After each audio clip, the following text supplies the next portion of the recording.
TB dam ಅಧಿಕಾರಿಗಳಿಗೆ ಸಂಸದ E Tukaram ತರಾಟೆಗೆ ತೆಗೆದುಕೊಂಡಿದ್ದಾರೆ. 19ನೇ ಕ್ರೆಸ್ಟ್ ಚೈನ್ ಗೇಟ್ ರಿಪೇರಿಗಾಗಿ ಡ್ಯಾಂನ ನೀರು ಖಾಲಿ ಮಾಡಬೇಕಾಗಿದೆ. ಈಗ 105 ಟಿಎಂಸಿಯ ಪೈಕಿ 60 ಟಿಎಂಸಿ ಆದ್ರೂ ನೀರು ಖಾಲಿ ಮಾಡಬೇಕಾಗಿದೆ. ಯಾಕಂದ್ರೆ ಆ 19ನೇ ಗೇಟ್ ರಿಪೇರಿ ಆಗಬೇಕು ಅಂತಂದ್ರೆ ಜಲಾಶಯದ 32 ಗೇಟ್ಗಳ ರಿಪೇರಿ ಇನ್ನೂ ಬಾಕಿ ಇದೆ. 75ರಷ್ಟು ಗೇಟ್ ರಿಪೇರಿ ಆಗಿದೆ ಅಂತ ಅಧಿಕಾರಿಗಳು ಹೇಳ್ತಾರೆ. ಟಿಬಿ ಅಧಿಕಾರಿಗಳ ನಡೆಗೆ ಬಳ್ಳಾರಿ ಸಂಸದ ತುಕಾರಾಂ ಆಕ್ರೋಶ ವ್ಯಕ್ತಪಡಿಸಿದ್ದಾರೆ. ಟಿಬಿ ಡ್ಯಾಂ ಬೋರ್ಡ್ ಅಧಿಕಾರಿಗಳಿಗೆ ಕ್ಲಾಸ್ ತಗೊಂಡಿದ್ದಾರೆ ಸಂಸದ ತುಕಾರಾಂ. ಇಷ್ಟು ದಿನ ಮಳೆ ಜಾಸ್ತಿ ಆಗ್ತಾ ಇದೆ, ಮಳೆ ಬರಬಹುದು ಅನ್ನುವಂತಹ ಮುನ್ಸೂಚನೆ ಇದ್ರೂ ಕೂಡ ಇದನ್ನ ಯಾಕೆ ಮೊದಲೇ ಸರಿಪಡಿಸಲಿಲ್ಲ ಅನ್ನುವಂತಹ ಅವರ ಪ್ರಶ್ನೆ ಕಾಮನ್ ಆಗಿದೆ. ಇದು ಎಲ್ಲವನ್ನು ಕೂಡ ನೋಡ್ಕೊಳ್ಬೇಕಾಗಿರೋದು ಅಧಿಕಾರಿಗಳು. ಪ್ರತಿನಿತ್ಯ ಅದರ ಅಬ್ಸರ್ವೇಷನ್ ಆಗ್ತಾ ಇರುತ್ತೆ, ಸೂಪರ್ವೈಸ್ ಮಾಡಬೇಕಾಗಿರುವಂತಹ ಅನಿವಾರ್ಯತೆ ಇರುತ್ತೆ. ಆ ಕೆಲಸಕ್ಕೆ ಅಂತಲೇ ಅಲ್ಲಿ ಸುಮಾರು ಜನ ಎಂಜಿನಿಯರ್ಸ್ಗಳನ್ನ ನೇಮಕ ಮಾಡಿರ್ತಾರೆ. ಅವರು ಎಲ್ಲರೂ ಕೂಡ ಇದ್ರು. ಈ ಅಚಾತುರ್ಯ ಯಾಕಾಯ್ತು ಅನ್ನೋ ಪ್ರಶ್ನೆ. ಏನಾದ್ರೂ ಎಡವಟ್ಟಾದ್ರೆ, ಡ್ಯಾಮ್ ಮುರಿದು ಹೋಗುವಂತಹ ಹಂತಕ್ಕೇನಾದ್ರೂ ಬಂದ್ರೆ, ಅಥವಾ ಈ ಒಂದು ಗೇಟ್ನ ಫೋರ್ಸ್ ಹೆಚ್ಚಾಗ್ತಾ ಬೇರೆ ಗೇಟ್ ಕೂಡ ಹಾನಿ ಆದ್ರೆ ಅದಕ್ಕೆ ಯಾರು ಹೊಣೆ ಅನ್ನುವಂತಹ ಪ್ರಶ್ನೆ ಮೂಡುತ್ತೆ. ಯಾಕಂದ್ರೆ ಈ ನದಿ ಹರ್ಕೊಂಡು ಹೋಗಿ ಸುಮಾರು ಗ್ರಾಮಗಳಲ್ಲಿ ಹರಿಯುತ್ತೆ, ಜಿಲ್ಲೆಗಳಲ್ಲಿ ಹರಿಯುತ್ತೆ. ತುಂಬಾ ಜನ ಒಳ್ಳೆಯ ಬೆಳೆಯ ನಿರೀಕ್ಷೆಯಲ್ಲಿದ್ದಾರೆ. ಇಂತಹ ಸಂದರ್ಭದಲ್ಲಿ ರೈತರಿಗೂ ಕೂಡ ದೊಡ್ಡ ಆಘಾತ ಇದು. ಅವರ ತೋಟಗಳಿಗೆ, ಗದ್ದೆ, ಹೊಲಕ್ಕೆ ನೀರು ನುಗ್ಗುತ್ತೆ, ಬೆಳೆದಿರುವಂತಹ ಸಂಪೂರ್ಣ ಬೆಳೆ ಹಾನಿಯಾಗುತ್ತೆ. ಇದು ರೈತರ ಗೋಳಾದ್ರೆ, ಮತ್ತೊಂದು ಕಡೆ ಹಲವಾರು ಗ್ರಾಮಗಳಲ್ಲಿ ಆಶ್ರಯ ಕಟ್ಕೊಂಡಿದ್ದಾರೆ, ಮನೆ ಕಟ್ಕೊಂಡು ಜನ ವಾಸ ಮಾಡ್ತಾ ಇದ್ದಾರೆ. ಎಲ್ಲಿ ರಾತ್ರೋರಾತ್ರಿ ಅವರ ಗ್ರಾಮಗಳಿಗೆ, ಅವರ ಮನೆಗಳಿಗೆ ಈ ನೀರು ನುಗ್ಗುತ್ತೋ ಅನ್ನುವಂತಹ ಆತಂಕ ಕೂಡ ಅವರಿಗೆ ಎದುರಾಗಿದೆ. ಹಾಗಾದ್ರೆ ಯಾರು ಹೊಣೆ ಅನ್ನುವಂತಹ ಸಹಜ ಪ್ರಶ್ನೆ ಸಂಸದ ತುಕಾರಾಂ ಅವರು ಮಾಡ್ತಾ ಇದ್ದಾರೆ. ಇಷ್ಟು ದಿನ ಅಧಿಕಾರಿಗಳು ಯಾಕೆ ಇದ್ರ ಬಗ್ಗೆ ಗಮನ ಹರಿಸಿಲ್ಲ, ಬೇಜವಾಬ್ದಾರಿತನವನ್ನ ತೋರಿದ್ರು ಅನ್ನೋದು ಜನಸಾಮಾನ್ಯನ ಪ್ರಶ್ನೆ ಕೂಡ ಆಗಿದೆ.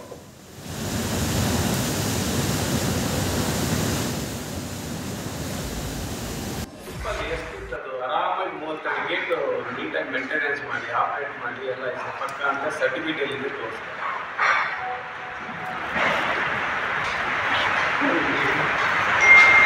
ಸಿಚುವೇಶನ್ ಬೇಕಾಗಿದೆ, ಏನಿಲ್ಲ certificate should be very difficult. Certificates are okay, they are inspected, they are operated, they are maintained.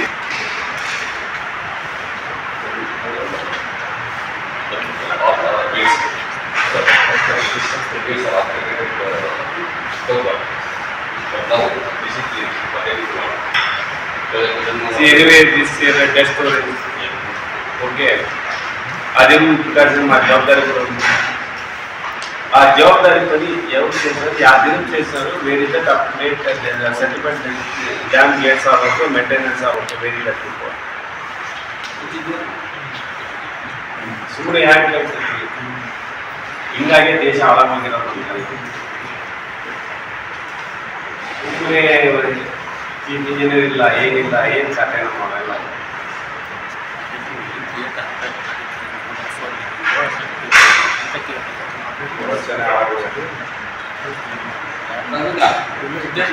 Because even we have to solve the parents because they how many kids they have to make this all ಬರ್ತಾ ಇದ್ದಾರೆ. ಈಗ phone ಮಾಡಿದ್ರು ಅವರು, Singapore ಕೇಳಿದ್ದೀನಿ ನಾನು. ಅಲ್ಲಿಗೆ ಬಂದು ಹೈದರಾಬಾದಿಗೆ ಇದು ಯಾವುದು ಇಂಡಸ್ಟ್ರಿಯಲ್ ಬಂದಿದೆ,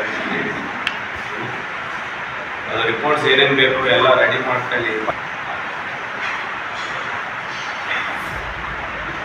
ಎಷ್ಟಿತ್ತದು ಆರಾಮಾಗಿ 30 ಗೇಟ್ ನೀಟಾಗಿ ಮೇಂಟೆನೆನ್ಸ್ ಮಾಡಿ, ಆಪರೇಟ್ ಮಾಡಿ, ಎಲ್ಲ ಪಕ್ಕ ಅಂತ ಸರ್ಟಿಫಿಕೇಟ್ ಇದೆ ತೋರಿಸ್ತಾರೆ. ಸಿಚುವೇಶನ್ ಬೇಕಾಗಿದೆ, ಏನಿಲ್ಲ ಸರ್ಟಿಫಿಕೇಟ್ ಎಷ್ಟಿತ್ತದು ಆರಾಮಾಗಿ 30 ಗೇಟ್ ನೀಟಾಗಿ ಮೇಂಟೆನೆನ್ಸ್ ಮಾಡಿ, ಆಪರೇಟ್ ಮಾಡಿ, ಎಲ್ಲ ಪಕ್ಕ ಅಂತ ಸರ್ಟಿಫಿಕೇಟ್ ಇದೆ ತೋರಿಸ್ತಾರೆ.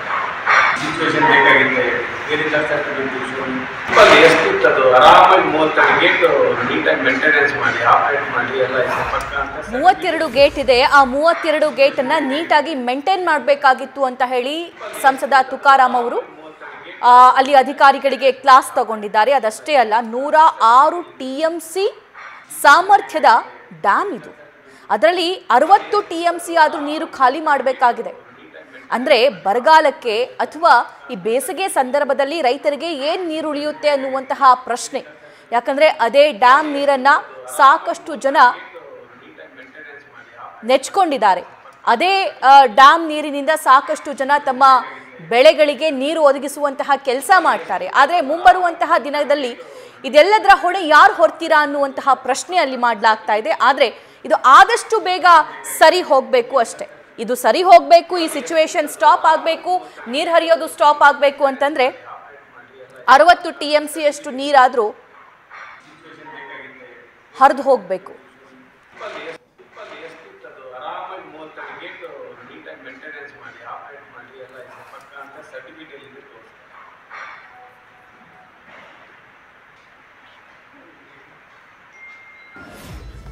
ನ್ಯೂಸ್ ಫಸ್ಟ್ ಕೂಡ ಈ ಬಗ್ಗೆ ಸತತವಾಗಿ ವರದಿ ಬಿತ್ತರಿಸ್ತಾ ಇದೆ. ಗ್ರೌಂಡ್ ರಿಪೋರ್ಟ್ ಮಾಡ್ತಾ ಇದ್ದಾರೆ ನಮ್ಮ ಪ್ರತಿನಿಧಿಗಳು. ಇನ್ನು ಈ 19ನೇ ಗೇಟ್ ಏನ್ ಮುರಿದಿದೆಯಲ್ಲ, ಅದರ ಮೇಲ್ಭಾಗದಿಂದ ನಮ್ಮ senior correspondent Prakash Nulvi live details ನೀಡ್ತಾ ಹೋಗ್ತಾರೆ. ಪ್ರಕಾಶ್, 32 ಗೇಟು ಸರಿಯಾಗಿ ಮೇಂಟೈನ್ ಮಾಡೋದಕ್ಕಂತಾನೆ ಅಲ್ಲಿ ಎಂಜಿನಿಯರ್ಸ್ ಗಳನ್ನ ನೇಮಕ ಮಾಡಿರ್ತಾರೆ. ಅದರ ಅಬ್ಸರ್ವೇಷನ್ ಆಗ್ತಾ ಇರುತ್ತೆ, ಸೂಪರ್ವೈಸಿಂಗ್ ಕೂಡ ಮಾಡಬೇಕಾಗಿರುತ್ತೆ. ಆದ್ರೆ ಅಲ್ಲಿ ಏನಾಗಿದ್ದು ಪ್ರಾಬ್ಲಮ್ ಆಕ್ಚುಲಿ?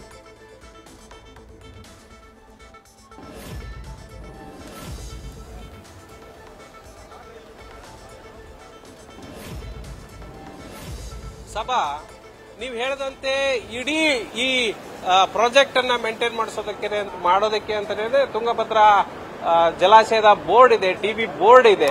ಅವರು ಈ ಬೇಸಿಗೆ ಸಂದರ್ಭದಲ್ಲಿ ಎಲ್ಲಾ ಗೇಟ್ಗಳನ್ನ ಸರಿಯಾಗಿ ನಿರ್ವಹಣೆ ಮಾಡಬೇಕು ಮತ್ತು ಅಚ್ಚುಕಟ್ಟಾಗಿ ಕೆಲಸ ಮಾಡ್ತಾ ಇದಾವೆ ಇಲ್ವಾ ಅನ್ನೋದನ್ನ ತಿಳ್ಕೋಬೇಕು. ಆದ್ರೆ ಇದು ಅಧಿಕಾರಿಗಳ ದಿವ್ಯ ನಿರ್ಲಕ್ಷ್ಯದಿಂದನೇ ಈ ರೀತಿ ಆಗಿದೆ ಅನ್ನುವಂಥದ್ದು ಇಲ್ಲಿ ಕಂಡು ಬರುವಂತಹ ಸತ್ಯ. ಅದರಲ್ಲೂ ಕೂಡ ನಿನ್ನೆ ರಾತ್ರಿ ಗೇಟ್ ಏನ್ ಚೈನ್ ಲಿಂಕ್ ಇಲ್ಲಿ ಕಾಣಿಸ್ತಾ ಇದೆ, 19ನೇ ಗೇಟ್ ನಲ್ಲಿರುವಂತಹ ಚೈನ್ ಲಿಂಕ್ ಕಟ್ ಆಗಿದೆ, ನೀವು ದೃಶ್ಯದಲ್ಲಿ ನೋಡಬಹುದು. ಈಗ ಅಲ್ಲಿಗೆ ಹೋಗೋದಕ್ಕೆ ನಿರ್ಬಂಧ ವಿಧಿಸಿದರೆ, ಕಾರಣ ಅಲ್ಲಿ VIP ಮೂವ್ಮೆಂಟ್ ಇದೆ, DCM ಬರ್ತಾ ಇದ್ದಾರೆ ಅನ್ನೋ ಕಾರಣಕ್ಕೆ ಅಲ್ಲಿ ನಿರ್ಬಂಧ ಮಾಡಿದ್ದಾರೆ. ಆ ಚೈನ್ ಲಿಂಕ್ ಕಟ್ ಆಗಿದೆ ರಾತ್ರಿ.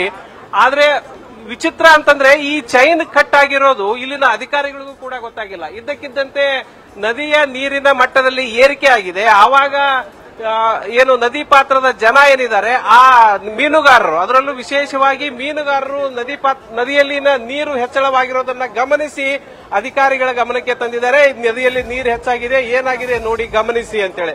ಆವಾಗ ನೋಡಿದಾಗ ಗೊತ್ತಾಗಿದ್ದು ಚೈನ್ ಲಿಂಕ್ ಕಟ್ ಆಗಿ 19ನೇ ಗೇಟ್ ಇದ್ದಕ್ಕಿದ್ದಂತೆ ತೆರೆದುಕೊಂಡಿದೆ ಅಂತ.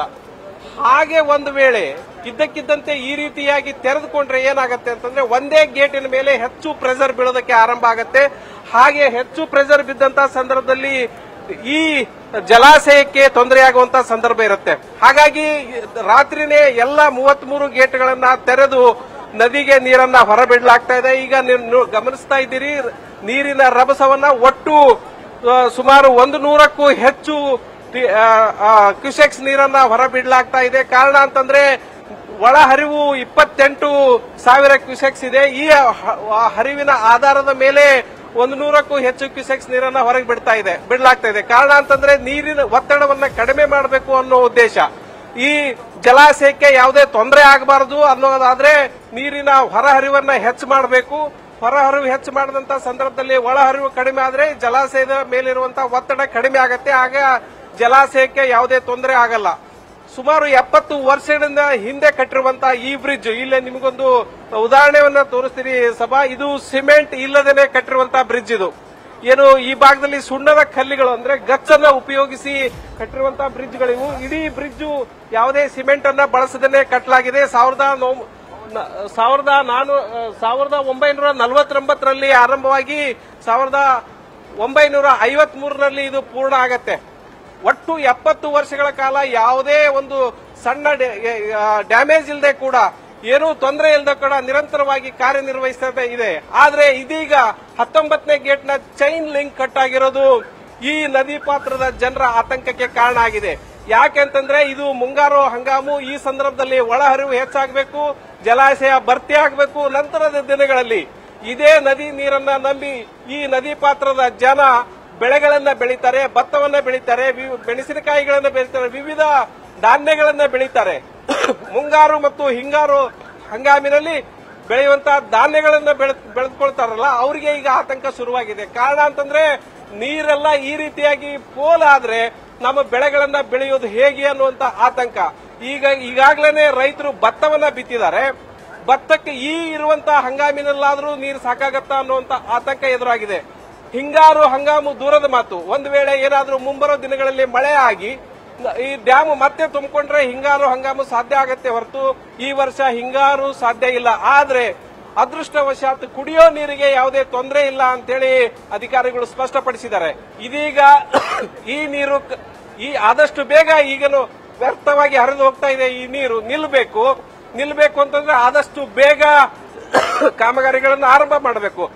ಆದ್ರೆ ಸುಮಾರು 20 ಅಡಿ ಆಳ ನೀರು ಹೋಗೋವರೆಗೂ ಕೂಡ ಕಾಮಗಾರಿ ಆರಂಭ ಮಾಡಕ್ ಆಗೋದಿಲ್ಲ. ಹಾಗಾಗಿ ತ್ವರಿತವಾಗಿ ಏನೆಲ್ಲ ಮಾಡಬಹುದು ಅನ್ನೋದನ್ನ ತಿಳಿದುಕೊಳ್ಳೋದಕ್ಕೆ ತಜ್ಞರನ್ನ ಸೇರಿಸಿಕೊಂಡು ಇವತ್ತು ಜನಪ್ರತಿನಿಧಿಗಳು ಇಲ್ಲಿ ಸಭೆಯನ್ನ ಕರೆದಿರುವಂತದ್ದು. ಸಭಾ, ಥ್ಯಾಂಕ್ ಯು ಪ್ರಕಾಶ್ ಡೀಟೇಲ್ಸ್ಗಾಗಿ. ನ್ಯೂಸ್ ಫಸ್ಟ್ ನಿರ್ಭೀತಿಯಿಂದ ನಿಮ್ಮ ಪರವಾಗಿ.